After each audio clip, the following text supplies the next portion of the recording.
এই শোনো না, আমাদের অন্ধবিশ্বাস চ্যানেলটি যারা এখনো সাবস্ক্রাইব করেননি, প্লিজ সাবস্ক্রাইব করে দাও।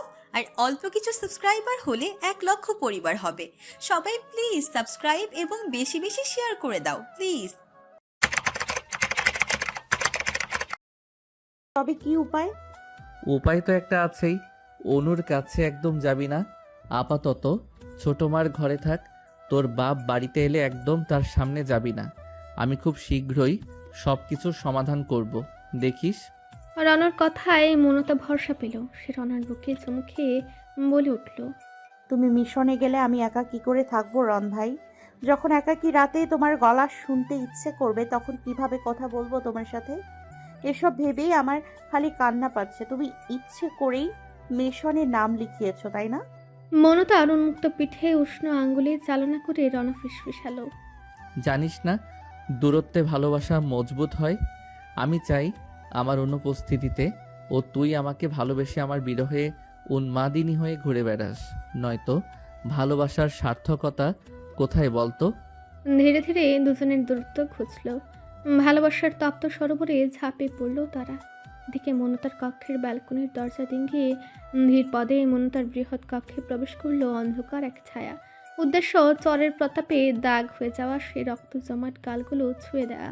মনের অভিলাষে বিছানার নিকট এগোতেই হৃদয় ভাঙার আওয়াজ হলো করুণভাবে। বিছানায় মনতা নেই, পুরো কক্ষ ফাঁকা। এবার যুবকের শরীর কেঁপে উঠল জানা ক্রোধে। সে মনে মনে ভয়ানক এক সিদ্ধান্ত নিয়ে নিল। তোমাকে জ্যান্ত পুঁতে ফেলবো মেজর। ভালোবাসার মানুষের ব্যাপারে এক বিন্দু ছাড় দিতে রাজি নই আমি। মেয়ে মানুষ দুদিন কেটে ঠিকই নিজেকে মানিয়ে নেবে। মাঝখানে বেঘরে প্রাণটা হারাবে তুমি। আফসোস, বড় আফসোস। মনতার ঘরের এপাশ থেকে ওপাশ সমানে পায়চারি করে চলেছে নুমান। রানার কথা এক বিন্দু মিথ্যে নয়। ধুরন্ধর মেজর সত্যই মনতাকে বিয়ে করে নিয়েছে। নোমানের এতদিনের সাজানো স্বপ্ন, ভালোবাসা, আশা সব যেন আজ ভেঙে খান খান হলো। মনতাকে ঘিরে তার সাজানো কল্পনা ভিত্তিহীন হলো। নোমানের আগেই কেউ মনতাকে দখল করেছে পুরোপুরি। এতে কি শেষ? পবিত্র শরীরটা যে ভোগ করে নিল হায়নার মতো তার বেলায়। মনতার শরীরের এই কলঙ্ক কিভাবে ধুয়ে মুছে সাফ করবে নোমান? আর ভাবতে পারে না নোমান। হৃদয়ে অসহনীয় কষ্ট আর জ্বালা পোড়া হচ্ছে। নিজেকে নিজেই কঠিন আঘাত করে সেই জ্বালা কমাতে ইচ্ছে করছে। মুখ খামছে ধরল নোমান। সে ব্যালকনিতে এসে দাঁড়ালো। দম বন্ধ হয়ে আসছে কিনা। ব্যালকনিতে দাঁড়াতেই কেমন চাপা আর্তনাদের শব্দ এলো। ক্রুড় চোখে রনার ব্যালকনিতে তাকালো নোমান। নরনারীর চাপা চিৎকার শোনা যাচ্ছে। ঘটনা পুরোটাই আজ করে কান চেপে ধরল নোমান। রানাকে কুপিয়ে টুকরো টুকরো করার তীব্র মনোবাসনা জাগলো। আর নোমান নিজের ভেতরের বুক পকেট থেকে বের করলো ধারালো চাকু। অতঃপর হিংস্র বাঘের ন্যায় তেড়ে যেতে চাইল রনার কক্ষ অভিমুখে। কিন্তু তীক্ষ্ণ বুদ্ধি জানান দিল, অন্যকে মারতে গিয়ে নিজের মৃত্যু ডেকে আনতে চাস নাকি? ভুলে যাস না মনতা তোকে গ্রহণ না করে রণকে করছে। মাথা উত্তপ্ত করে কিচ্ছুটি হবে না এই মুহূর্তে। যা করার তা নীরবে নির্বুতে করতে হবে। মনের ইশারায় উত্তেজিত পা দুটোকে শান্ত স্থির করল নোমান। মনের ব্যথা সইতে না পেরে চাকু দিয়ে নিজের হাতে নিজেই পুঁজ বসালো। ফর্সা শক্ত হাত নিমিষেই কেটে ফালি হলো। সেই সঙ্গে ফিনকে দিয়ে ঝরতে লাগলো রঞ্জনধারা। নোমান নাকের পাটা ফুলিয়ে চোয়াল কাঁপিয়ে হাতের ব্যথা শুয়ে নিল। শরীরের ব্যথার চাইতে হৃদয়ের ব্যথায় অধিক অনুভূত হচ্ছে। যন্ত্রণায় দগ্ধ হয়ে লাফিয়ে নামলো নিচে। এরপর হনহন করে বেড়ে গেল বাড়ির আঙিনা ছেড়ে। পথিমধ্য কুকুর কালুর সঙ্গে মুখোমুখি সাক্ষাৎ হলো নোমানের। অপরিচিত গন্ধে কালুর ঘুম ভেঙেছে। সেই গন্ধ অনুসরণ করেই বাড়ির পেছনের পথে উৎপেতে বসে রয়েছে চতুর কালু। নোমানকে দেখে ক্ষিপ্ত হয়ে ঘেউ ঘেউ করতে চাইল কালু, কিন্তু নিষ্ঠুর নির্দয় নোমান সেই সুযোগ দিল না কালুকে। হাতের চকচকে রূপালে শানিত চাকুখানা গেঁথে দিল কালুর গলার শিরায়। নিজেকে বাঁচানোর প্রেরণায় নোমানের বুকের শক্ত কামড় বসালো কালু, কিন্তু শেষ রক্ষা হলো না। মানুষটা যে বড্ড হৃদয়হীন। গলার শিরা ফালি ফালি হতেই লাফিয়ে উঠল কালু। সে শেষবারের মতন ডাকতে চাইলেও তার মনিবকে, কিন্তু গলাটা যে কাটা। সে কাটা গলাটা দিয়ে কি করে ডাকবে কালু? কালু পারল না। চাঁদের আলোয় জলজল করলো কালুর ভেজা ভীত চোখচোরা। মৃত্যুর আগ পর্যন্ত সুন্দর পরিচিত মানুষটার ভয়ানক আরেক রূপের সাক্ষী হলো কালো। সেই সাক্ষী হবার অপরাধেই নিশ্চিত হলো তার কঠিন মৃত্যু। কালোর শরীর ঝাঁকুনি দিয়ে উঠছে থেকে থেকে, কিন্তু প্রাণটা যেন দেয়া হয়ে ছাড়তে চাচ্ছে না। নোমান আরেকটু নির্দয়তা দেখতে কালোর মুখ পা দিয়ে পিষে ধরল। যতক্ষণ কালোর আত্মা আকাশে না উড়ল ততক্ষণ ধরে থাকলো। ছলছল চোখে কালো কাতর তাকালো। তার নিঃশব্দ বাণী বোধ হয় চিৎকার করে অভিশাপ দিল। আমার চাইতেও কঠিন উপায়ে মৃত্যু হোক তোমার। সকালে ঘুম থেকে উঠে শায়লা কালুকে নাম ধরে ডাকলো। গত রাতের মুরগির মাংসের কিছু হাড়গোড় বেঁচে গিয়েছে। কালুর আবার মুরগি খুব পছন্দ। সেগুলোকে কালুর নির্দিষ্ট খাবারের বাটিতে রেখে নাম ধরে ডাকলো। মুরগি দিয়ে ভাত খাবে কে? কালু? ওই কালু?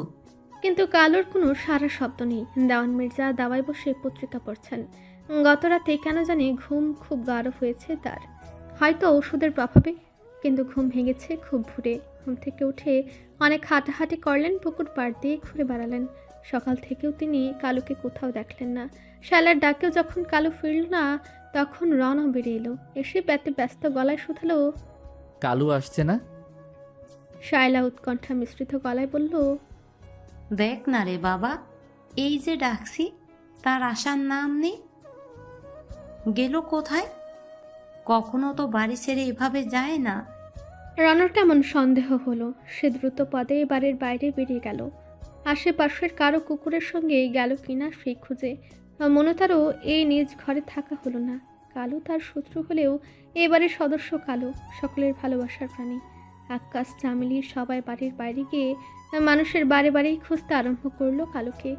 মনতার ভূতা মস্তিষ্ক হঠাৎ গত রাতের ঘটনার জাগরণ করলো। মনতার বুক কাঁপলো। সে সকলের অলক্ষ্যে বেরিয়ে বাড়ির পেছনের ঝোপের দিকে গেল। এদিকে রনও হাঁটতে হাঁটতে মির্জা বাড়ি মারিয়ে অনেক দূর আসার পর মনে পড়ল নোমানের কথা। রনর পা থেমে গেল, মুখ কেঁপে উঠল, ঘুরে উঠল মস্তিষ্ক। কম্পিত হাতে মুখ চোখ মুছল রন। অতপর নিজেকে নিজেই শুধালো, কোথাও নোমান আর কালুর সাক্ষাৎ হয়নি তো? ও নো, রক্ষা করো মাভূত। রণ দৌড়ে বাড়ির পথ ধরল। মনতা চারিধারে খুঁজতে খুঁজতে ঘাসের উপর জমাট বাঁধা রক্ত দেখতে পেল। অজানা আশঙ্কায় মনতার হাত পা অবশ হয়ে এলো। তবুও নিজেকে ঠেলে সামনে অগ্রসর হলো মনতা। মনতার পদচ্ছাপে গাছপালা নড়ার কারণে ভনভন করে উঠল মাছের দল। সেই ভনভন শব্দে চমকিত হলো মনতা। শব্দ অনুসরণ করে আরেকটু এগোতেই মনতার চোখ কোটর ছেড়ে বেরিয়ে এলো। মনতার স্বচ্ছ চোখজোড়া জলে ভরে উঠল। চিৎকার করে সবাইকে ডাকতে চাইল মনতা। অধিক শখে তা পারল না, শুধু চেঁচিয়ে উঠল, কালু। বাড়ির প্রত্যেক সদস্য ঝোপ ঘেরাও করে দাঁড়িয়ে আছে। শায়লা কালুকে জুড়ে হাউ মা করে কেঁদে চলেছেন। মাহির যেদিন ছোট কুকুরছানা কালুকে এ বাড়িতে এনেছিল, সেদিনের সেই স্মৃতি মনে করেই শায়লার দম বন্ধ হয়ে হৃদয় নিংড়ে হাহাকার বেরিয়ে এলো। মাহির এই খবর জানতে পারলে মরে যাবে। মাহিরের বড্ড আদরের এই কালু। কালুর নৃশংস মৃত্যু মানতে পারল না বাড়ির কেউ। রেহনুমা আঁচলে মুখ গুজে কাঁদলেন। চামেলি আকাশ শব্দ করে কাঁদল। দেওয়ান মির্জা আজ অনুভূতিহীন। এই বোবা অবলা পানির সাথে কারো কিসের শত্রুতা? তার কি এমন বড় ক্ষতি সাধন করেছে এই কালু? রণ মাথার চুল খামচে ধরে উত্তেজনায় লাফিয়ে উঠল। কালুর জন্য তার বুক ফেটে যাচ্ছে। শায়লার থেকে কালুকে ছাড়িয়ে নিজের বুকে জড়িয়ে পাজা কোলে তুলে বাড়ির আঙ্গিনায় নিয়ে উঠোনে শুয়ে দিল রণ। অতঃপর উদ্ভ্রান্তের ন্যায় প্রশ্ন করতে লাগলো, সব খুলে বল আমাকে কালু, এত তাড়াতাড়ি কিভাবে মরতে পারিস তুই? তোকে আত্মরক্ষার ট্রেনিং তো আমি দিয়েছিলাম, তবে তবে নিজেকে বাঁচাতে পারলি না কেন? কালু ওঠ, এই কালু, কালু। বাড়িতে মুহূর্তে এক সুখের মাতম বয়ে গেল। অনু সব কিছু স্তব্ধ হয়ে দেখতে লাগলো। এমন নিষ্ঠুর কাজ কে করেছে অনু তা জানে না, কিন্তু অনুর মন আজ বলে উঠল, যে এই কাজ করেছে তার মৃত্যু হোক, কঠিন থেকে কঠিনতম। পাগলের মতো নিজের ওয়ালেটে থাকা অর্ধেক ডলার খুঁজে চলেছে নোমান। ওটা না পেলে তার পুরো লাইফ শেষ হয়ে যাবে। যে রাজত্ব এতদিনে অল্প অল্প করে গড়েছে নোমান, তা কিছুতেই এত তাড়াতাড়ি শেষ হতে পারে না। নোমান পুরো বাড়ি তন্ন তন্ন করে খুঁজলো সে ছেঁড়া নোট। কোথাও সেই নোটটা নেই। নিজের ক্ষোভ কুলাতে না পেরে নিজের চুল টেনে ধরে গর্জে চিৎকার করে উঠল নোমান। এমন সময় কারো পদধ্বনি আলোড়ন তুলল। নোমান ভ্রুকুটি করে বাইরে বেরিয়ে এলো। বাইরে বেরোতে আগ্রাসী হিংস্র রণকে নজরে পড়ল।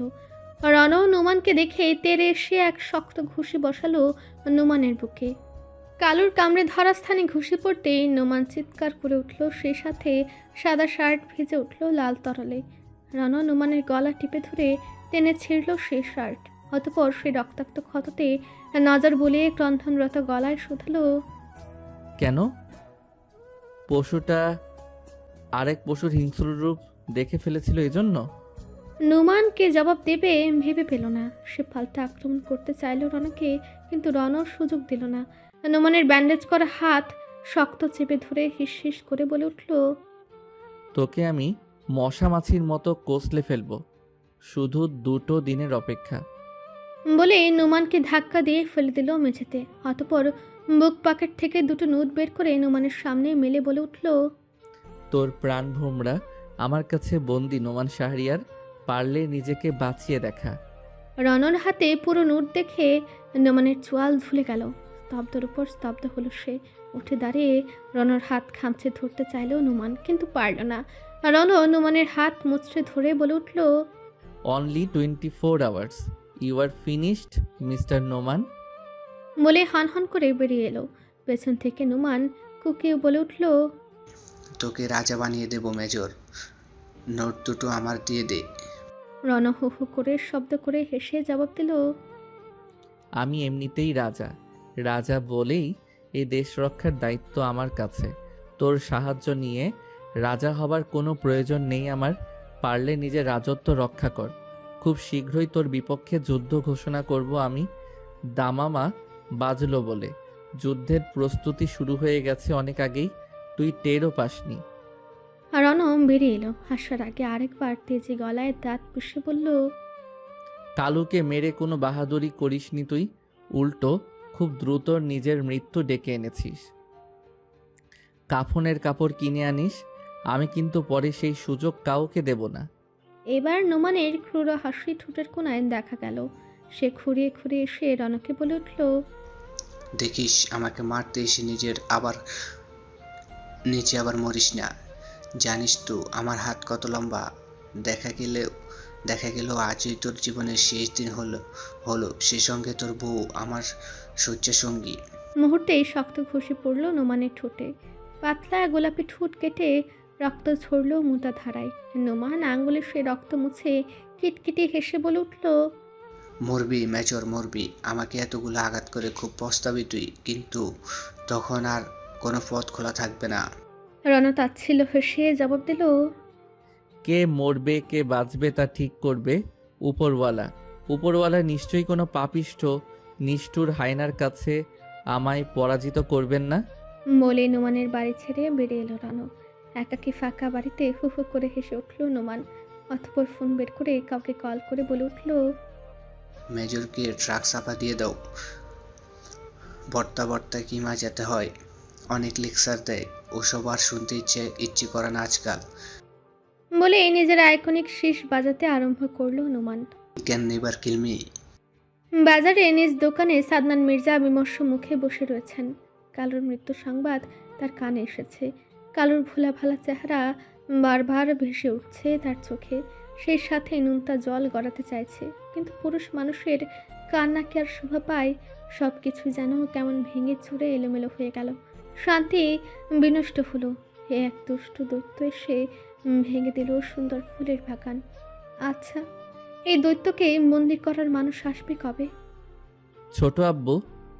আকস্মিক রণর ভরাট গলায় ভাবনা ছেড়ে বেরিয়ে কেঁপে উঠল সাদনান মির্জা। রণকে সশরীরে দেখে তার চোখ মুখ শুকিয়ে উঠল। চেহারায় কেমন অপরাধের ছাপ স্পষ্ট হলো। ইন্টেলিজেন্স অফিসার সব খেয়াল করলো। অতঃপর সরাসরি বলল, কোনো কিছু গোপন করো না ছোট আব্বু। আমি জানি তুমি এমনি এমন বেঁকে বসনি। নোমানের সাথে তোমার কি হয়েছে আমাকে খুলে বলো। মুখ বন্ধ রাখলে আজ কালু মারা গেছে, কাল মানুষ মরবে, তোমার আদরের সন্তানও মরতে পারে। আমাকে বলো পিছনের ঘটনা কি? রণর প্রশ্নে ইতিউতি ভারত নজর বোলালো সাদনান মির্জা।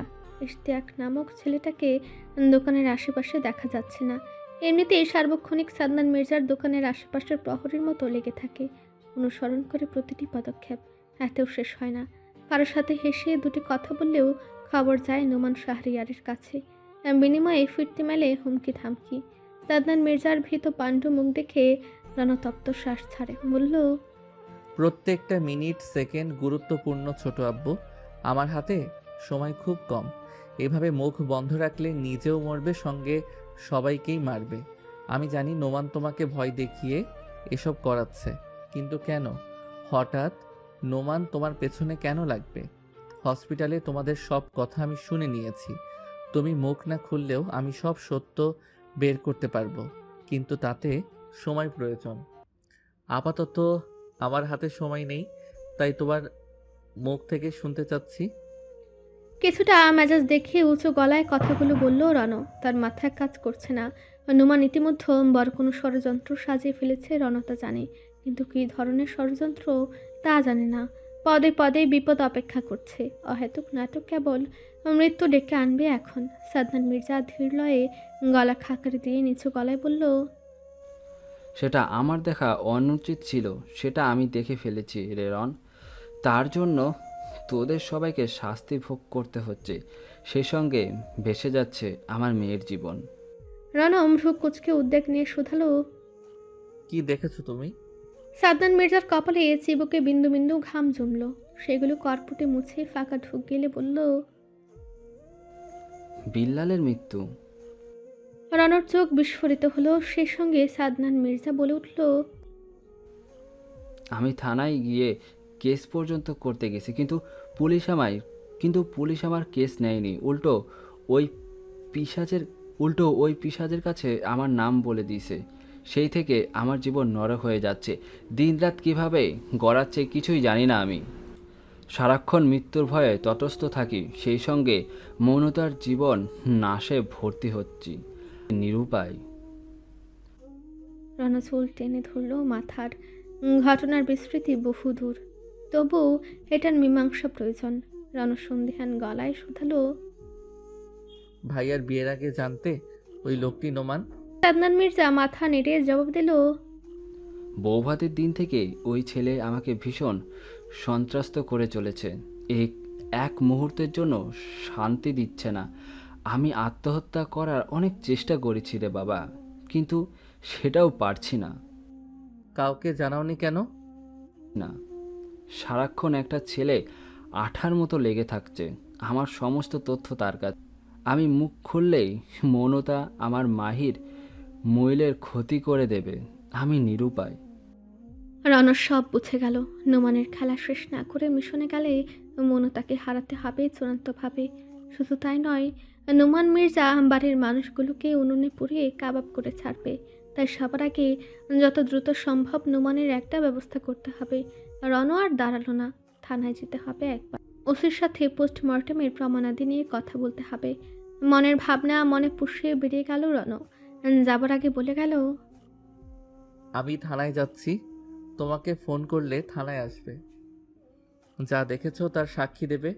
আমিও দেখতে চাই আইনের ঊর্ধ্বে পড়ে আইনের লোকগুলো কিভাবে দেশের মানুষের সাথে বেইমানি করতে পারে।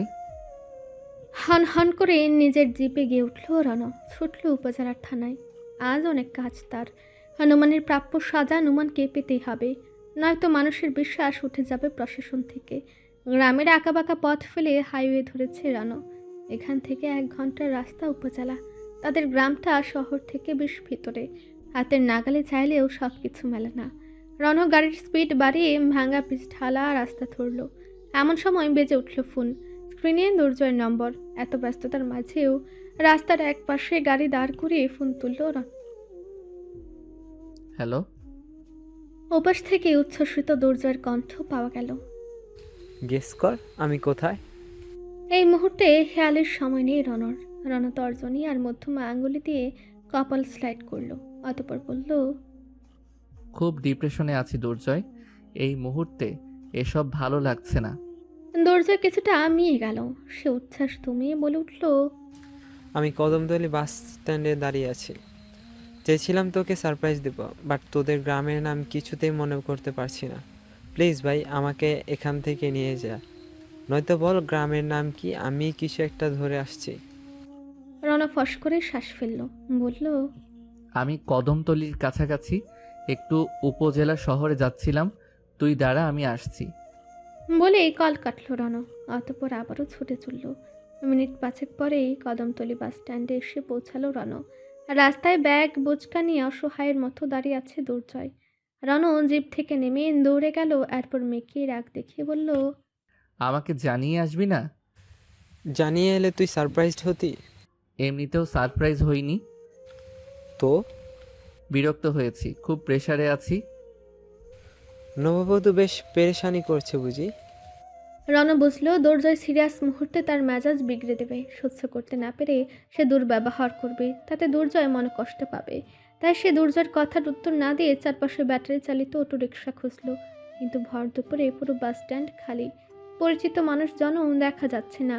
রণ উপায় না পেয়ে নিজের জিপের চাবি দিয়ে বলে উঠল, গ্রামের নাম ফতেহপুর, এই রাস্তা ধরে চলতে থাকবি, মিনিট 20 পর হাতের বাঁদিকে একটা ছোট খালের উপর ব্রিজ পাবি, তারপর ইটের গাঁথুনির রাস্তা, ওটা ধরে 10 মিনিট গেলে হাতের ডানে একটা কাঁচা রাস্তা পড়বে, কাঁচা রাস্তার শেষ মাথায় মির্জা বাড়ি। তুই চলে যা একা, আমার কাজ আছে, বিকেলে দেখা হবে তোর সঙ্গে। দুর্জয় ফট করে বলল, আমিও যাই তোর সঙ্গে, সমস্যা কোথায়? যেতে যেতে বাসর রচনা সম্পর্কে জানা হলো, আমারও এক্সপিরিয়েন্স হলো। সামনে তো বিয়ে শাদী করতে হবে নাকি? রণ দাঁত চেপে চুপ করে জিপের চাবি দুর্জয়ের হাতে গুজে চিবিয়ে বলল, আল্লাহর দোহাই লাগে, মাফ কর। হঠাৎ দুর্জয়ের নজর গেল রণর হাতে। ফট করে বলে উঠল, নাইস ওয়াচ। বলে জোর করে হাত থেকে ঘড়িখানা খুলে নিজের হাতে পড়তে পড়তে জিপে উঠে প্রশস্ত হাসি দিয়ে জিপ স্টার্ট করলো। অতঃপর বলল, একদিন আমায় খুব মিস করবি, সেদিন আর পাবি না। ধরাছোঁয়ার বাইরে থাকবো, সেদিন বুঝবি কি হারিয়েছিস। থাকতে পাত্তা দিচ্ছিস না তো। রণ বায়ে জানিয়ে একটা সিএনজি ধরে উপজেলায় রওনা হলো। দুর্জয় ঠুটে হাসুর রেখা ফুটিয়ে ছুটল ফতেহপুরের উদ্দেশ্যে। কিছু দূর যেতেই নিজ পকেটে হাত বোলালো রণ। দরকারে একটা কল করা প্রয়োজন, কিন্তু এই কি, পকেটে ফোন নেই। তপ্ত শ্বাস ফেলে কপাল চাপড়ালো রণ। এরপর ওয়ালেট খুঁজলো, সেটাও লাপাত্তা। সব পকেট থেকে বের করে জিপের ড্রয়ারে রেখেছিল। নিজের এমন ভুলো মানা দেখে মাথা ঠুকে মরে যেতে ইচ্ছে হলো রণর। নোমানের প্রমাণওয়ালা নোটটা ওই ওয়ালেটে, কোনোভাবে ওটা হারানো যাবে না। উপায়ন্ত না পেয়ে সিএনজি ড্রাইভারকে রণও অনুরোধ করলো, ভাই একটু গাড়ি ঘোরান, জিপে টাকা, মানিব্যাগ, মোবাইল সব ফেলে এসেছি। গ্রামীণ পরিবেশে মুগ্ধ হয়ে রাস্তার দুপাশে নজর বোলাতে বোলাতে ছোট ব্রিজওয়ালা খালটার সামনে চলে এলো দুর্জয়। এমন সময় সম্মুখ থেকে ধেয়ে এলো একটা মাঝারি আকৃতির ইটের ট্রাক। দুর্জয় সাইড দিয়ে ব্রিজের কিনার ঘেঁষে চলতে লাগলো, কিন্তু হায়না ট্রাক ড্রাইভারের মনে বুঝি অন্য কিছু। সে ইট ভর্তি ট্রাক তুলে দিল ছোট জিপটার উপর। মুহূর্তেই ট্রাকের ধাক্কায় দুমড়ে গেল জিপ। অতঃপর বার কয়েক ধাক্কা, শেষমেশ ব্রিজের রেলিং ভেঙে মোচড়ানো জিপ পড়ে গেল খালে। নির্জন পথে কেউ এই দৃশ্যের সাক্ষী হলো না, কেউ জানলো না যে একটা নিষ্ঠুর মানব মুহূর্তে কেড়ে নিল একটা তাজা প্রাণ। দুর্জয় আর্তনাদটুকুন করতে পারল না। তার থ্যাতলানো দেহ সমেত ছোট জিপ তলিয়ে গেল খালের পানিতে। রাস্তায় পড়ে রইল শুধু টকটকে তাজা রক্তের ধারা। এমন সময় পেছন থেকে কেউ চিৎকার করে উঠল, আরে কে কোথায় আছো? মির্জা সাহেবের নাতি সহ জিপ গাড়ি খালে পড়ে গেছে, তাকে বাঁচাও। ট্রাক ড্রাইভার পেছনের মানুষের চিৎকার চেঁচামেচি শুনে ট্রাক থেকে নেমে ঝাঁপে পড়ল পানিতে। এরপর ডুব সাঁতার দিয়ে পালিয়ে গেল কোথাও। ধীরে ধীরে খালের হলুদ পানি লাল রঙে রঙিন হলো। কেউ দৌড়ে গিয়ে মির্জা বাড়িতে খবর পাঠালো, মিলিটারি সাহেব যে অ্যাক্সিডেন্ট করে বেঘরে প্রাণ হারালো গো। উঠোনে বসে বসে ছোট মাছ কাটছিলেন রাহনুমা। আকাশ মাত্রই পুকুরে জাল ফেলে তুলেছে। 5 মিশালি ছোট মাছের ঝাল ঝাল চচ্চড়ি রণর বেশ প্রিয়। দ্রুত রান্না শেষ করে রণম বাড়ি ফিরলে গরম ভাতের সাথে পাতে তুলে দেবেন রাহনুমা। দাওয়ায় বসে দেওয়ান মির্জা কালুর শোক পালন করছেন। যে জায়গায় বসে বসে কালু ধুঁকত সেই জায়গায় এক দৃষ্টিতে নজর স্থির করে রেখেছেন তিনি। বেদনায় কলিজা মুষড়ে উঠছে বারবার। আভিজাত্য ভরা কঠিন হৃদয় চিৎকার করে আহাজারি করতে চাইছে, কিন্তু এই বয়সে তা বড্ড বেমানান। শায়লা রান্নাঘরে রান্নার জোগাড় করছে। সাদনান মির্জা আর কি দুর্ঘটনা ঘটায় তা নিয়ে বড্ড শঙ্কিত তিনি। মনতা নিজের ঘরে বসে বসে নিজের ভবিষ্যৎ নিয়ে চিন্তিত। সকাল থেকে বা চোখের পাতাটা কাঁপছে। মনতা জানে এসব ভ্রান্ত ধারণা, বিশ্বাস করা পাপ, কিন্তু মন কেমন যেন আতঙ্কিত। হঠাৎ এই আতঙ্কের হেতু বুঝে উঠতে পারছে না চপলা কিশোরী। এমন সময় কেউ চিৎকার করে রোনা জারি করে বলে উঠল, কে কোথায় আছেন? তাড়াতাড়ি বাইর হন, মির্জা সাহেবের ছোট নাতনিরে কে জানি মাইরা পানিতে ফেলে দিছে গো। মুহূর্তে মির্জা বাড়িতে শোকের মাতম ছড়ে গেল। মানুষটার কথা কর্ণকুহরে প্রবেশ করতেই রেহনুমা দাঁড়িয়ে গেলেন বসা থেকে। হিংস্র ভঙ্গিতে দৌড়ে সে মানুষটিকে শুধালেন। কি সব পাগলের প্রলাপ বকছিস? লোকটি মাটিতে বসে মাথা চাপড়ে বলে উঠল, তোমার ছোট ছেলে মরল গো বড় বউ। ট্রাক চাপা দিয়ে কে জানি তারে খালে ফালাই দিছে, খালের পানি যে রক্তে লাল। রেহনুমার কিছু শুনল না, সে লুটি পড়ল মাটিতে। দেওয়ান মির্জা দাঁড়িয়ে দৌড়ে আসতে চাইলেন, পারলেন না। মুখ থুবড়ে হাঁটু ভেঙে মাটিতে পড়ে গুঙ্গে উঠলেন। দাদা ভাই, শায়লা রান্নাঘর থেকে দৌড়ে এলো এখনো ভয়ানক সংবাদে। অজ্ঞান রেহনুমা মাটিতে কাতরানো শ্বশুর উপরে মনতা। শায়লা কেমন অনুভূতিহীন হলেন, শুধু উদ্ভ্রান্তের ন্যায় দৌড়ে মেয়ের ঘরে গেলেন। গিয়ে দেখলেন মনতা গালে হাত দিয়ে খোলা জানালায় দৃষ্টি তাক করে আনমনে বসে আছেন। শায়লার চিৎকারে মনতার ধ্যান ভাঙল। মনতা চমকে উঠল। তার মা বড় শক্ত মনের মানুষ, বেহুদা কারণে এমনি এমনি কাঁদবেন না তিনি। তবে কি অনুচার হলো? কি হয়েছে মা, কাঁদছো কেন? ভীত শঙ্কিত গলায় শায়লাকে জিজ্ঞেস করলো মনতা। শায়লা হাজারি মিশ্রিত গলায় বললেন, রনকে যেন মেরে ফেলেছে রে মা, আমাদের রন নাকি আর বেঁচে নেই। কথাটা শুনে মনতা স্তব্ধ হলো। তার পুরো পৃথিবী দুলে উঠল, শরীর ভারসাম্য হারালো, জীবন ঠেকল মূল্যহীন। গত রাতের সুখময় স্মৃতি কয়েক সেকেন্ড মস্তিষ্ক দাপে বেড়ালো।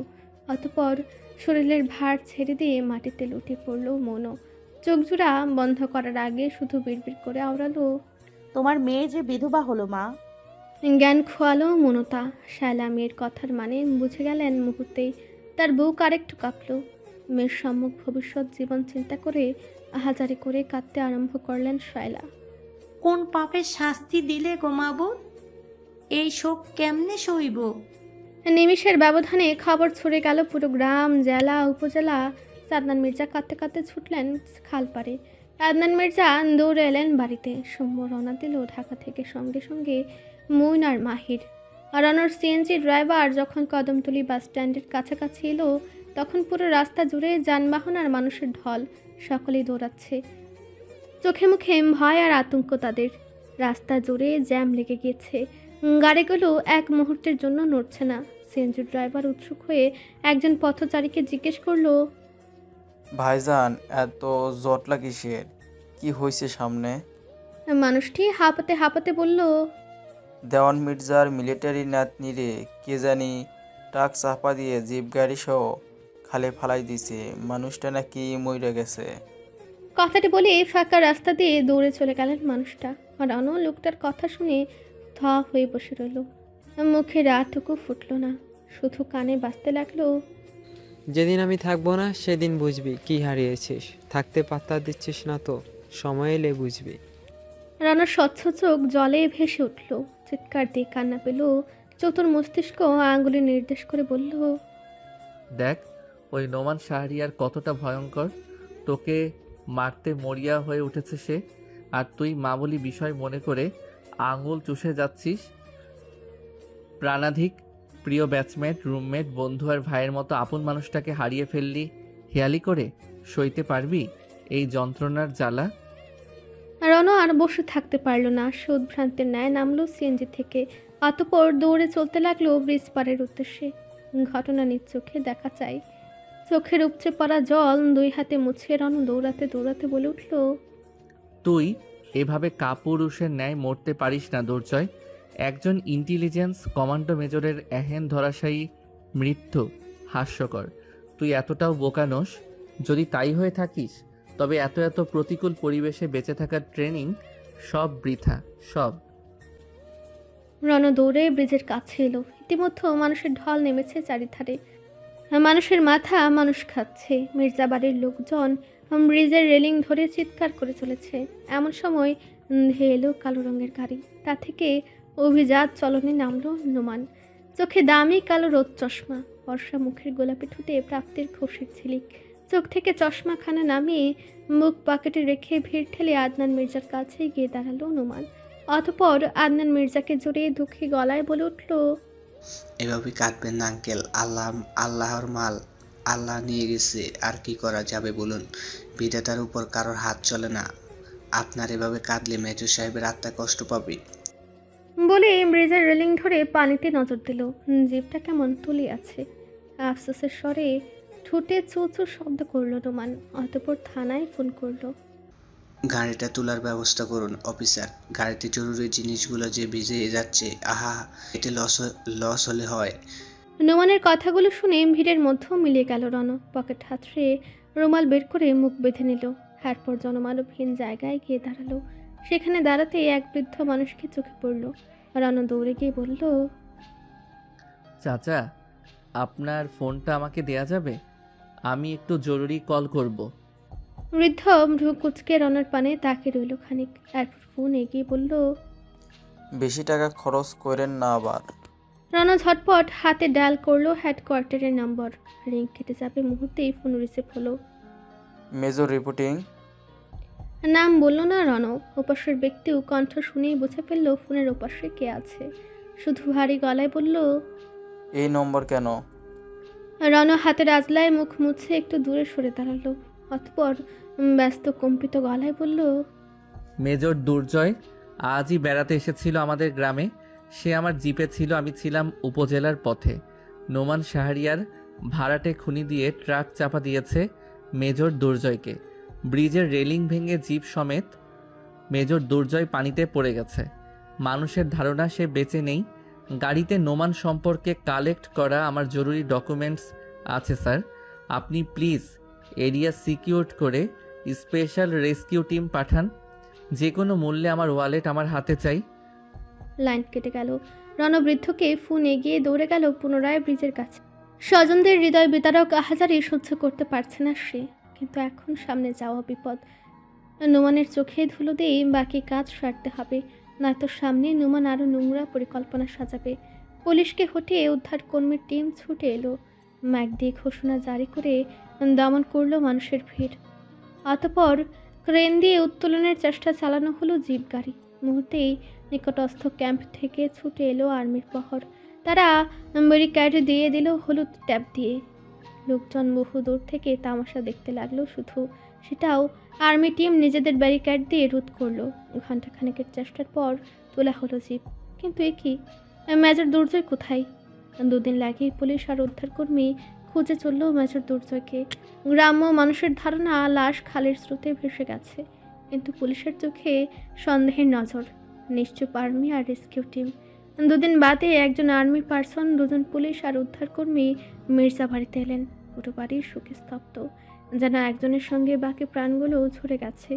পুলিশ হাঁক বাড়িয়ে ডাকলেন, মেজর সাহেবের মা বাবা কে আছেন? রাহনুমা বিছানায় শয্যাশায়ী, দেওয়ান মির্জা মৃতপ্রায়। শায়লা মেয়েকে সামলাতে উন্মাদ। আকাশ চামেলি গুনগুন করে কেটে চলেছে। সৌম্য ভেজা চোখ মুছে চলেছে বারবার। পুলিশের হাঁক ডাকে দৌড়ে এলো মনতা। পেছনে এলো সৌম্য, মইন, মাহির। বাড়ির সদস্যকে দেখে আর্মি অফিসার বলল, এগিয়ে দিতে মনতা ছু মেরে নিয়ে গেল সেই বক্স। অতঃপর মাটিতে বসে উদ্ভ্রান্তের ন্যায় খুলল তা। বক্সে একটা ওয়ালেট, একটা রোদ চশমা, একটা মোবাইল আর ঘড়ি। ঘড়িটা হাতে নিয়ে দুঃখে কেঁদে উঠল মনতা। গত রাতে রণকে ঘড়িটা গিফট করেছে সে। সায়নীকে সঙ্গে নিয়ে ঢাকা থেকে কিনেছিল। এরপর ওয়ালেট খুলল। ওয়ালেটের প্রথম চেম্বারেই মনতার ছোটবেলার একটা ছবি। মনতা দুই পাশে দুটো বেনুনি টেনে ধরে খিলখিল করে হাসছে। ছবিটা রণ তুলেছিল মনতার 7 বছরের জন্মদিনের দিন। রণ একটা ফিল্মওয়ালা ক্যামেরা কিনল সেবার। উৎসুক মনতা ভয় ডিঙ্গিয়ে আবদার করলো, একটা ছবি তুলে দেবে রণ ভাই? রণ নাক কুচকে বলল, তোর যে বিশ্রী চেহারা, শেষে না আমার ক্যামেরাই নষ্ট হয়ে যায়। মনতা মন খারাপ করলো, কিন্তু রণ বলল, নষ্ট হলে জরিমানা দিবি। আর একটু মন ভার করলো মনতা। রণ গাল টিপে বলল, ঠিক আছে, তোর বাপের থেকে ক্যামেরার টাকা উসুল করব। এবার হাস দেখি। বলে ছবিখানা তুলে দিল। মনতা সহ্য করতে পারল না। সে বক্সটা ধরে দৌড়ে চলে গেল রাহনুমার কক্ষে। গিয়ে বিছানায় বক্সটা মেলে ধরে বলল, তোমার ছেলে আমাকে প্রতিশ্রুতি দিয়েছিল আমাকে ফেলে কোথাও যাবে না। আমি তোমার ছেলেকে বলেও ছিলাম, তুমি চলে গেলে আমার গলায় দড়ি দেওয়া ছাড়া কোনো উপায় থাকবে না রণ ভাই। তবু নিষ্ঠুরের মতো সে চলে গেল, ভুলে গেল আমাকে দেয়া প্রতিশ্রুতি। তোমার ছেলে একটা স্বার্থপর প্রতারক বড়মা। দেখো আমাকে জীবন মৃত্যু করে কিভাবে পালিয়ে গেল। একটা বার ভাবলো না আমার কথা। আমি কিভাবে বেঁচে থাকবো সেটা নিয়েও চিন্তা করলো না। এবার কি হবে আমার? কথাগুলো বলতে বলতে উন্মাদ হয়ে উঠল মনতা। গাল মুখ খামছে চুল টেনে ধরে বলে উঠল, তোমার ছেলে আমাকে ভালোবাসতে শেখালো। যখন আমিও তাকে ভালোবেসে আঁকড়ে ধরে বাঁচতে চাইলাম, তখন সে আমার হাত ছেড়ে দিল। তোমার ছেলে কথা দিয়ে কথা রাখলো না বড়মা। আমি কখনো ক্ষমা করব না তাকে, কখনো না। মনতা দেয়ালে মাথা ঠুকলো, কপাল ফেটে যাবার উপক্রম হলো, কিন্তু সে শান্ত হলো না।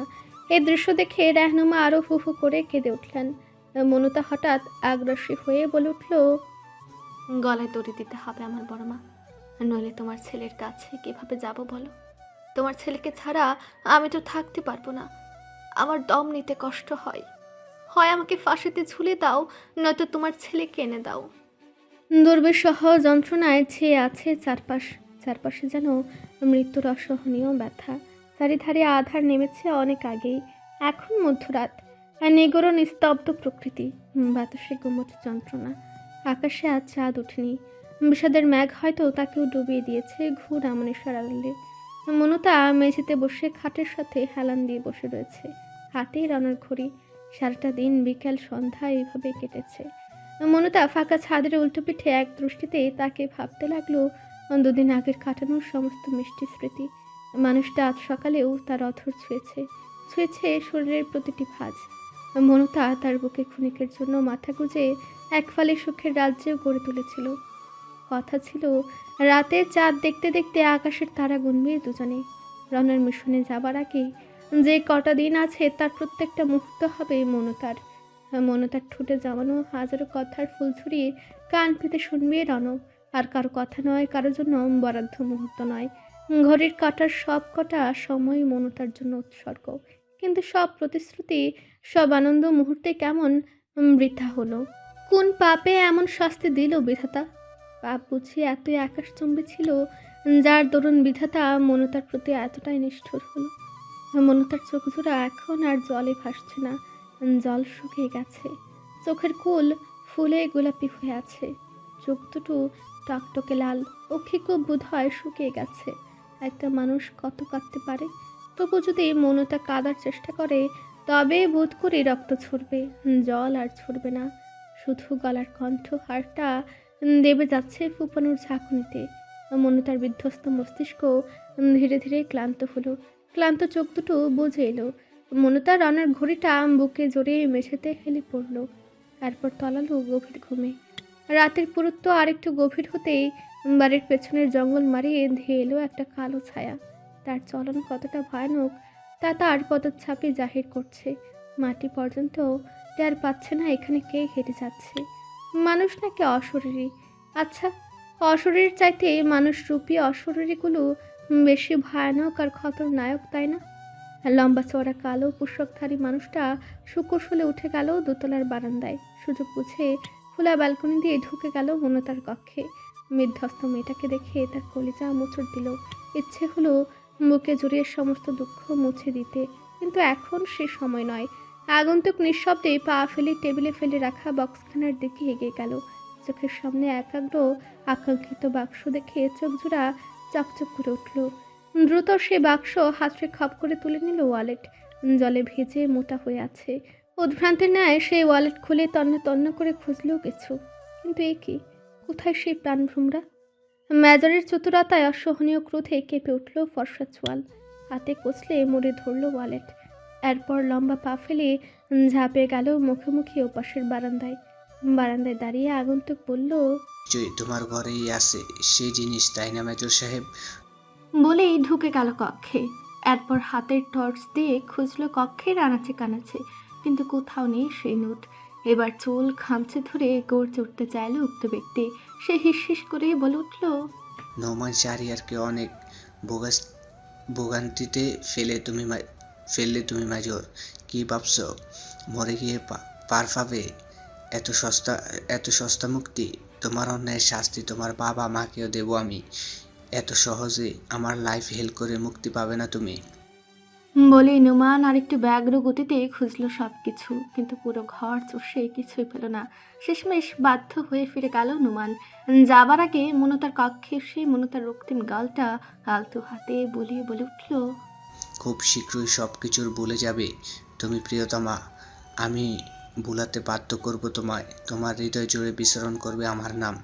তোমার নরম শরীর একমাত্র বিস্তার করবে আমার আধিপত্য। এই মেজর নোংরা স্পর্শ আমি সাদা দুধে গোসল করিয়ে মুছিয়ে দেব তোমার শরীর থেকে। এই স্পর্শে যে নর্দমার পানির চাইতেও অধিক নোংরা।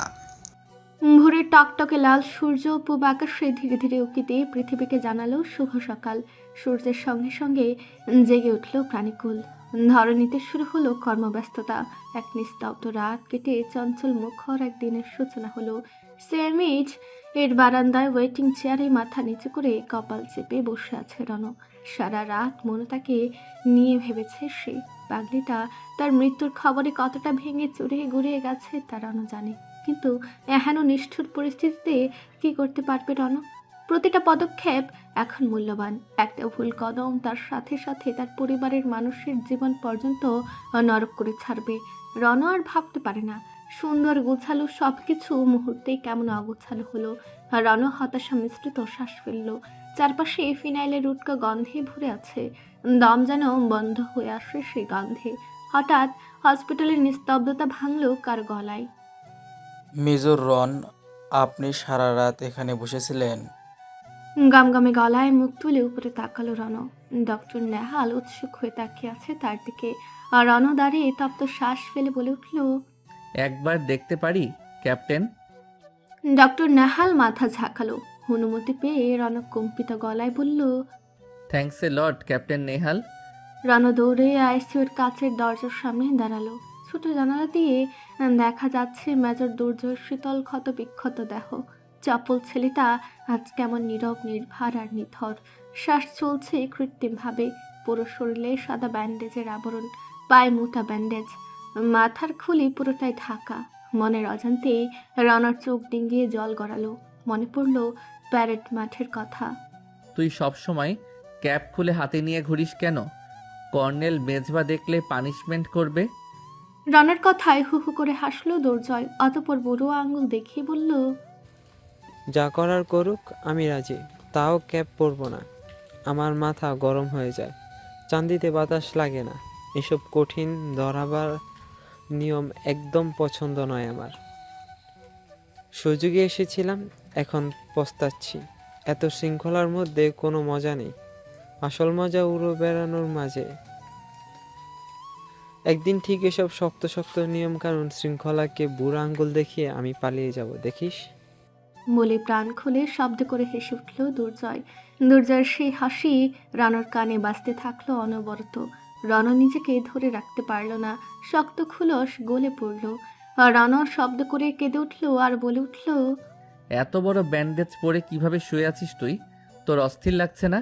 তাড়াতাড়ি উঠে খুলে ফেল না সব। আর কত ঘুমাবি? ডক্টর নেহাল রণর পিঠে চাপড় দিয়ে সহানুভূতির আওয়াজে বলল, কাঁদবেন না, আল্লাহ সহায় আছে। তেমন কোনো বিশেষ ড্যামেজ হয়নি। এই ঢেড উপরওয়ালা ডাকলে মানুষের চক্রান্তে কি আসে যায়। রণ নিজেকে সামনে চোখ মুছে বলল, আমি একটু হেডকোয়ার্টারে যাব। ক্যাপ্টেন আদিল আর রেহানকে ইনফর্ম করবেন যাতে ওরা এখানে আমি না ফেরা পর্যন্ত অপেক্ষা করে। নেহাল মাথা ঝাঁকিয়ে সায় জানালো। রণ আরেক পলক অচেতন দুর্জয়কে দেখে হন হন করে বেড়ে গেল। আর্মিদের তৎপরতায় ভীতশঙ্কিত হলো উপজেলা থানার ওসি। নিজের চেয়ার বাঁচাতে হন্য হয়ে খুঁজতে লাগলো ট্রাক ড্রাইভারকে। পুরো ট্রাকে তল্লাশি চালিয়ে চালকের নাম, ঠিকানা, ড্রাইভিং লাইসেন্স কিচ্ছুটি পাওয়া যায়নি। হিটগুলো কেউ আনার জন্য ভাড়া করেননি এই ট্রাক।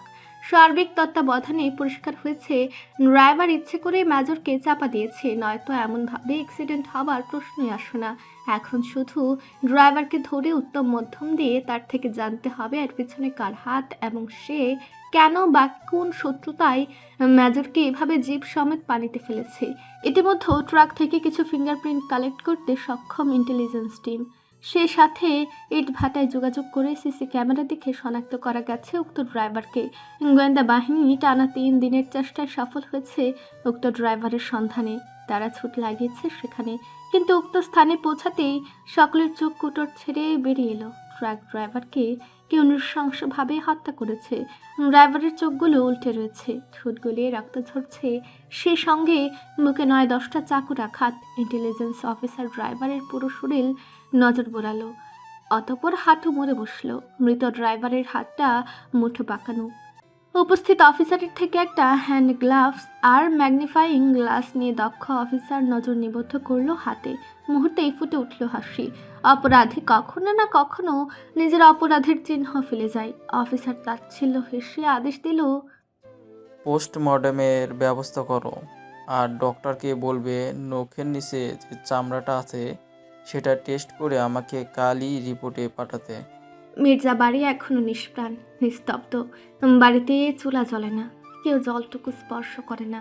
জামিলি আর তহুরা মাঝে মাঝে সকলের প্রাণ বাঁচানোর তাগিদে ভাত রান্না করে, কিন্তু সেই ভাত কেউ স্পর্শ পর্যন্ত করে না। সৌম্যের শ্বশুর বাড়ি থেকে প্রতিদিন কেউ না কেউ এসে রাহনুমা, শায়লা আর দেওয়ান মির্জাকে সান্ত্বনা দেয়। মনও তার নাগাল পায় না তারা। বোকা মেয়েটা নিজেকে সারাক্ষণ বন্দি করে রাখে। আজ 4 দিন ধরে একইভাবে নিজ কক্ষে বন্দি হয়ে পড়ে আছে সে। হাজার ডেকেও তার সাড়া পাওয়া যায় না। দরজা ধাক্কালে মেয়েটা অদ্ভুত চিৎকার করে ওঠে। তাই বাড়ির মানুষ তাকে ওভাবে ছেড়ে দিয়েছে। রাত সকালের একটু পরপরই খাবার আর ফলমূল নিয়ে এলো নুমান। মুখে আলগা বেদনার ছাপ, কিন্তু সুন্দর চোখ জোড়ায় খুশির ঝিলিক। নুমান বসার ঘরে ফলমূল রেখে অনুকে ডাক দিল। বাড়ির সবার হালচাল জিজ্ঞেস করলো। এমন সময় অনু কপাল কুঁচকে বলে উঠল, কি ব্যাপার ভাইয়া, তোমার গলার নিচে কিসের দাগ? এত গভীরভাবে কিভাবে আঁচড় লাগলো? ডক্টর দেখিয়েছো? ট্রিটমেন্ট না করালে তো ইনফেকশন হয়ে যাবে। অনুর কথায় নুমান থতমত খেলো। অধিক তাড়াহুড়োতে ব্যান্ডেজ লাগাতে ভুলে গেছে সে। নুমান তাৎক্ষণিক গলা ঢেকে বলে উঠল, বিড়াল খামসেছে বুঝলি, নতুন একটা বিড়াল অ্যাডাপ্ট নিয়েছি। অনু আরেকটু অবাক হয়ে বলল, বিড়ালে তোমার সাংঘাতিক ফোবিয়া, বিড়ালের লোমে তো তোমার অ্যালার্জি আছে। নুমান মনে মনে ক্ষিপ্ত হলো অনুর উপর। ইচ্ছে হলো অনুর গলা টিপে ধরে এখনই হারামজাদি মেয়েটাকে চিরতরে চুপ করে দিতে, কিন্তু নিজেকে সংযত করলো নুমান। সে মৃদু হেসে বলল, আরে এসব আর নেই এখন। বলে এই কথা ঘুরে বলল, তোর শাশুড়ি কোথায়? ওনার শরীরের কি অবস্থা? অনু এবার একটু মিলিয়ে গেল, মন ভার হলো তার। এমন সময় রাহনুমার বোন রুলি এসে বলে উঠল, আমার বোন আর কি এখন ভালো থাকতে পারবে বাবা? ছেলেকে হারিয়ে সে কিভাবে ভালো থাকবে বলতো? রণ বেঁচে নেই ভেবে রুলি কেঁদে বুক ভাসালেন। ভাগ্নে মরলেও সে সুখে নাকি মেয়ের সাথে বিয়ে হলে মেয়ের কপালে কি ঘটতো তা ভেবে কাঁদলো, বোঝা গেল না। কোয়েল মিছে মিছে চোখ মুছে বলে উঠল, আমরা কেউ ভালো নেই ভাইয়া, তাই কেমন আছে ওসব জিজ্ঞেস করবেন না। নোমানের সঙ্গে তনু এসেছিল। তার থেকে থেকে চোখ থেকে জল গড়ায়। ভালোবাসাটা একতরফা হোক, কিন্তু সে ওই মানুষটাকে ভালো তো বেসেছিল। তনু একবার মনতার ঘরটার পানে তাকালো। মেয়েটার মনে কি চলছে ভেবে তনু আটকে এলো। তনু নোমানকে ফেলে সিঁড়ি ধরে উপরে উঠল। অতঃপর মনতার ঘরের সামনে এসে ডাকলো, মৌনতা, একটু কথা বলবে আমার সঙ্গে? সারা এলো না। তনু কান পাতল। দরজায় কেমন গোগানির আওয়াজ আসছে। তনু কপাল কুচকালো। সে দৌড়ে রনের ঘরে গেল, তারপর ব্যালকনিতে এসে ডাকলো, মৌনতা। মনতার ঘরের জানলা দিয়ে নজর স্থির করে চিৎকার করে উঠল তনু, আল্লাহ, কে কোথায় আছো? তাড়াতাড়ি এসো, মৌনতার গলায় ফাঁসি দিয়েছে। তনুর চিৎকার মুহূর্তে কাঁপে তুলল পুরো মির্জা বাড়ি। শায়লার কর্ণকুহরিয়ে আতঙ্কবাণী পৌঁছাতেই পরিমরি করে চিৎকার করে দোতলায় মনতার কক্ষের দরজার সামনে এসে গড়াগড়ি দিলেন তিনি। অতঃপর বিলাপের স্বরে কাঁদতে লাগলেন। তারপর দরজায় জোরে জোরে ধাক্কাতে লাগলেন। মাহির মন আর সৌম্য সমানে দরজা ধাক্কিয়ে চলেছে, কিন্তু শক্ত মোটা কাঠের দৈত্যকার দরজাটিকে কেউ এক বিন্দু হেলাতে পারল না। নোমানের বুক কেঁপে উঠল তনুর চিৎকারে। সে কিছুক্ষণ হতভম্ব দাঁড়িয়ে থেকে দৌড়ে মনতার ঘরের দরজার সামনে এলো। তারপর এলু পাথারিয়ে একের পর এক ঘুষি বসালো দরজায়। দরজা নড়ল এবার অল্প, কিন্তু নিদারুণভাবে ক্ষত বিক্ষত করলো নোমানের হাত। তবু নোমান থামল না। রক্তাক্ত হাত নিয়ে উন্মাদের ন্যায় দরজায় আঘাত করতে লাগলো। আকাশ কোথা থেকে যেন খুঁজে একটা কুড়াল নিয়ে এলো। রাহনুমা আজ নিজের জীবনের আশা ছেড়ে দিয়ে চিৎকার করে উপরওয়ালার উদ্দেশ্যে ক্রন্ধনরত গলায় বললেন, আর বাঁচতে চাই না মাবুদ, এবার অন্তত নিয়ে যাও। এসব সহ্য করার মতো ক্ষমতা তো আর নেই। দেওয়ান মির্জা বুকের ব্যথায় নিজ ঘরে বিছানায় অবশ হয়ে পড়ে রইলেন। আজকাল বড্ড অনুভূতিহীন হয়ে পড়েছেন তিনি। সমস্ত দুর্ঘটনা কোনো পাপের নির্মম কর্মফল বলে মনে হয় তার কাছে, কিন্তু পাপটাকে তার উত্তরণ করতে পারেন না। আকাশের থেকে কুড়াল নিয়ে একের পর এক শক্ত কূপ বসালো নোমান। নোমানের বলিষ্ঠ হাতের শক্তিতে আর টেকতে পারল না শক্ত দরজাখানা, ভেঙে গেল। নোমান কুড়াল ছুঁড়ে ফেলে মনতার দিকে দৌড়ে গেল। হামলে মনতার পা জোড়া চেপে ধরে বুকের সাথে মিশিয়ে উঁচু করে ধরল। সৌম্য মন কোনোভাবে গলার ওড়না কেটে নিচে নামালো মনতাকে। ইতিমধ্যে মনতার গলা লাল হয়ে উঠেছে, ঠোঁট গলিয়ে মোটা রক্ত ধারা গড়াচ্ছে। শয়লা মেয়ের মাথা বুকে জড়িয়ে হাও মাও করে চিৎকার করে উঠলেন, কিন্তু মনতা জ্ঞানহীন। সৌম্য মনতার গালে চাপড় দিয়ে রাখলো। মৌনতা, বোন আমার, চোখ খোল। দেখ আমরা কিভাবে ভীত হয়ে আছি তোকে হারিয়ে ফেলার ভয়ে। চোখ খোল মৌনতা, চোখ খুলবি না? মাহির মনতার হাত চেপে ধরে শব্দ করে কেঁদে উঠল। তনু দৌড়ে এসে পালস চেক করে জানালো, পালস চলছে, দ্রুত হসপিটালে নিতে হবে ওকে। আর সময় অপচয় করলো না কেউ। নোমান ফ্যাকাশে মুখে মনতাকে পাজা কোলে তুলে ছুটল নিচে। তারপর নিজের গাড়িতে বসে গাড়ি স্টার্ট দিয়ে হসপিটাল অভিমুখে চলল। নোমান চারপাশে কোনো কিছু না খেয়াল করে নিজের জীবন বিপন্ন করে 1 ঘন্টার মধ্যে মনতাকে নিয়ে হাসপাতালে এলো। মনতা এখনো অচেতন। হসপিটালে পৌঁছে নোমান গর্জে ডাকলো। নোমানের গর্জনে থরথর করে কাঁপল উপজেলা হসপিটাল। সেই সঙ্গে গাছে বসে থাকা কাকের পাল নানা মিলে উড়ে পালালো। দৌড়ে এলো ডক্টর, নার্স আর স্ট্রেচার সমেত ওয়ার্ড বয়। নোমান মনতাকে স্ট্রেচারে তুলে দিয়ে রক্তচক্ষু আর ভেজা কম্পিত গলায় আঙুল তুলে সকলকে শাসিয়ে বলে উঠল, যদি মনতা সাবিরের কিছু হয় কাউকে বাঁচাবো না আমি, কাউকে না। একদম তুলোর মতো উড়িয়ে দেব শূন্য বাতাসে। নোমানের হুঙ্কারে ফাঁকা ঢুক গেল নার্স। এরপর স্ট্রেচার নিয়ে ছুটলো ইমার্জেন্সিতে। 2 দিন বাদে দরজার জ্ঞান ফিরল। দরজার জ্ঞান ফিরতে রানোর কাছে খবর পাঠানো হলো। খবর পাওয়া মাত্র দৌড়ে ছুটল রানো। এক দৌড়ে আইসিইউর কেবিনের সামনে এসে দাঁড়ালো। ফাঁকা কাচের অংশ দিয়ে দেখলো উপস্থিত ডক্টর লাইফ সাপোর্ট খুলে নিচ্ছেন। মুখের অক্সিজেন মাস্ক সরাতেই দরজায় ফ্যাঁসে গলায় ডক্টরকে শুধালো, মেজর রন কোথায়? রানা দরজা ঠেলে ভেতরে ঢুকে দরজার ব্যাডের পাশে দাঁড়ালো। অতঃপর দরজার শক্ত জোরে ধরে বলল, আমি তোর খুব কাছে, যতটা কাছে থাকলে তুই চাওয়া মাত্র আমাকে পাবি। দুর্জয় মলিন হাসলো। এরপর কাটা ছেঁড়া ব্যান্ডেজওয়ালা হাতটা রানার প্রশস্ত পিঠে বুলিয়ে বলে উঠল, বকবক করে তোর মাথা খাবার জন্য বিধাতা আবার আমাকে বাঁচিয়ে পাঠালো। মরে গেলে খুশি হতি তাই না? খুব দুঃখিত রে, তোকে খুশি করতে পারলাম না, চরম আক্ষেপ হচ্ছে। দুর্জয়ের কথায় ফুপিয়ে কেঁদে উঠল রানু। বলল, আমি তোর সকল বকবক কান পেতে শুনতে রাজি আছি। তুই ইচ্ছে মতো আমাকে প্রশ্ন জিজ্ঞেস কর, আমি সবগুলোর উত্তর দেব। দুর্জয় রানুকে ধাক্কা দিয়ে সরে বলে উঠল, আমি তোর বউ নই, এত শক্ত করে জড়িয়ে ধরতে হবে না, বুকে ব্যথা। রানু আলগোছে সরে পাশের চেয়ারে বসলো। এরপর বলল, কেন মরতে এসেছিলি আমাদের গ্রামে বলতো? তোদের সাথে সময় কাটাতে ইচ্ছে করছিল, কিন্তু পাষণ্ড ট্রাক ড্রাইভার আমার সাথে শত্রুতা দেখালো। বড্ড নিষ্ঠুর সে, ইচ্ছে করে আমাকে চাপ দিল। ভাগ্যিস জিপের আগে ঝাঁপ দিয়ে দিয়েছিলাম, নয়তো এতক্ষণ আকাশের টুইঙ্কেল টুইঙ্কেল লিটল স্টার হয়ে যেতাম। রানু কপাল কুচকালো। ঘটনা আরেকটু সাফ হলো। দুর্জয় অধীর হয়ে জিজ্ঞেস করলো, কে করেছে এই কাজ জানতে পেরেছিস? রানু মাথা দোলালো অল্প। এরপর বলল, জানি তোকে যে চাপা দিয়েছে তার ডেড বডি পাওয়া গিয়েছে। মেইন কালপিটকে আইনের হাতে তুলে না দিয়ে তুই নিজেই মেরে ফেল রন।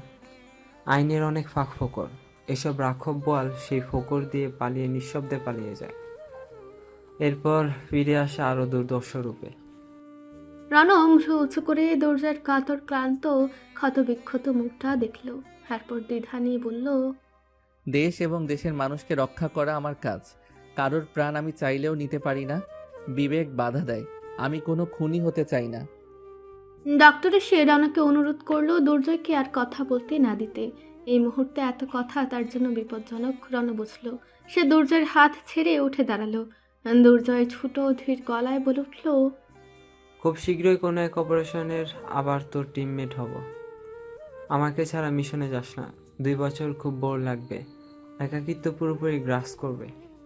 কথাগুলো বলতে বলতে দুর্জয়ের গলা রোধ হয়ে এলো। নিজের ভগ্ন হাত, ব্যান্ডেজ করা মাথা আর স্লিং ঝুলানো পা জোড়ায় নজর বুলিয়ে দুর্জয় বলে উঠল, চাইলেও মাস 6 হাঁটতে পারবো না, তাই না? এভাবে কি হাঁটা যায়? রণ কোনো জবাব দিতে পারল না। ডক্টর সান্ত্বনার বুলি আওড়ে উত্তর দিলেন, আপনি নিশ্চিন্তে থাকুন মেজর, খুব শীঘ্রই আপনি মাঠে ফিরে যেতে পারবেন। রণ আর দাঁড়ালো না। মনতাকে দেখার জন্য তার বুকটা খা খা করছে। তার মৃত্যু সংবাদে মেয়েটা কেমন রিয়াক্ট করবে রণতা জানে। মনতার দিন রাত কিভাবে কাটছে সেটাও অজানা নয় রণর। মেয়েটা কেঁদে কেটে শরীরের কি হাল করেছে ভেবে শিউরে উঠল রণ। সে তার আত্মতুল্য প্রাণেশ্বরীকে খুব করে চিনে।